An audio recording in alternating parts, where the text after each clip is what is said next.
போறான். கோலியாத்துக்கிட்ட எதிராக சண்டைக்கு போறவன் எங்க போறான்? கூழாங்கல் பொறுக்குவதற்காக ஆத்துக்கு போனான். ஒரு கூட்டம் ஜனங்களும் அவனுக்கு பின்னால போயிருப்பாங்க.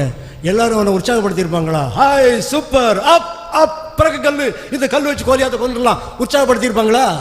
கேலி பேசி இருப்பார்கள், நக்கல் அடித்திருப்பார்கள், கிண்டல் பண்ணி இருப்பார்கள். ஏய், கோலியாத்துக்கு எதிராக போறவன் கூழாங்கல் பொறுக்கி கொண்டிருக்கிறான் என்று சொல்லியிருக்க மாட்டாங்க. யார் என்ன சொன்னாலும் இந்த சிறுவனை அதை அசைக்க முடியவில்லை. ரொம்ப ஆச்சரியம் இருந்தார்களே. உங்களை அந்த இடத்துல வச்சு கற்பனை பண்ணி பாருங்களேன். எல்லாரும் ஊழையிட்டு இருப்பாங்க, சத்தமிட்டு இருப்பார்கள், கேலி பண்ணி இருப்பார்கள், கிண்டல் அடித்திருப்பார்கள். உலகமே கேலி செய்தாலும், உலகமே எதிர்த்து நின்றாலும் இவன் அசைய மாட்டான். ஏன் தெரியுமா? ஏன்? அவன் தேவனிடத்திலே விசுவாசம் உள்ளவன். அல்லேலூயா. தேவனிடத்திலே விசுவாசம் இருந்துன்னு வைங்க,